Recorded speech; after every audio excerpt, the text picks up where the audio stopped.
Clear warning देना चाहता हूँ कि टुमारो कभी नहीं आता, there is no tomorrow until it's too late. तो एक डू इट नाउ का एटीट्यूड आपको बनाना पड़ेगा। Everything is urgent, everything is important, ये एटीट्यूड अगर किसी ने बना लिया तो वो लाइफ में किसी भी चीज़ में सक्सेसफुल पा सकता है। आप कोई भी बड़ा आदमी निकाल लो, वो बड़े ऑब्सेस्ड होते हैं। विराट कोहली को ले लो, या आप नरेंद्र मोदी को ले लो, या आप अमिताभ बच्चन को ले लो, they are very obsessed people. वो दिन भर बस ऑब्सेस्ड रखते हैं उसके बारे में। वो नहीं होते यार आज नहीं करते क्रिकेट की प्रैक्टिस, कल कर लेंगे, या नरेंद्र मोदी जी नहीं आज छुट्टी ले लेता हूँ कल काम कर लेंगे, ऐसे नहीं होता। अगर आपको एक्चुअली में कुछ करना है लाइफ में, कुछ उखाड़ना है, तो सबसे पहला एटीट्यूड है कि there is no tomorrow, it's too late already. अगर आपने वैसा एटीट्यूड है तो सबसे पहले उस एटीट्यूड को चेंज करने की ज़रूरत है। So too late, do it now attitude, everything is important, everything is urgent, आज करो उसको, अभी करो, ठीक है।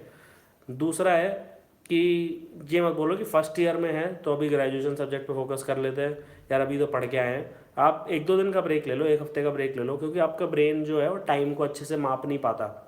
अगर आप 20 साल भी रिलैक्स करोगे तो मैं आपको बोलूँ आप अगले 20 साल काम कर लो, तो वैसे नहीं होता है, ठीक है। तो हमारा जो ब्रेन है उसमें टाइम डिस्टॉर्टेड है, मतलब ये थ्योरी भी है कि we can't perceive time as it is. हमें ऐसा नहीं लगेगा कि 20 साल हो गए, या कई बार ऐसा लगता है अभी 1 घंटा ऐसा लगता है एक दिन की तरह लगता है, कई बार लगता है 10 साल 5 मिनट में निकल गए। तो अगर आप एक दो दिन भी रिलैक्स करोगे तो आपके ब्रेन को उतना ही लगेगा, भले ही आप 1 साल रिलैक्स करो, वो ज़्यादा फर्क नहीं पड़ेगा, अनलेस मतलब आपको वो ही करना है जो आप करना चाहते हो, ठीक है। तो ये 1 साल का गैप लेने की ज़रूरत नहीं है। आप एक हफ्ते रिलैक्स करो, एक हफ्ते पढ़ाई करो, एक हफ्ते रिलैक्स करो, एक हफ्ते पढ़ाई करो। ऐसा नहीं हो सकता कि आप 1 साल गैप ले लो और उसके बाद 1 साल नॉन स्टॉप पढ़ाई करो। आप 1 साल गैप लेने के बाद अगले दिन पढ़ाई करोगे, आप बोलोगे यार 2 घंटे में ही थक गया मैं तो, ठीक है। तो this is the second point. तो 1 साल का 5 साल है विमल, कैसे हो? तो 1 साल का 5 साल, 5 साल का 10 साल निकल जाता है। फिर तीसरा है कि finish off the entire static portion, ठीक है, तीसरा पॉइंट है सबसे इम्पोर्टेंट। तो अब कॉलेज स्टूडेंट हो आप, 18 साल के हो, 19 साल के हो, 20 साल के हो, 21 साल के हो, अभी ग्रेजुएशन कर रहे हो अपनी, और अभी आपके पास सबसे ज़्यादा टाइम है।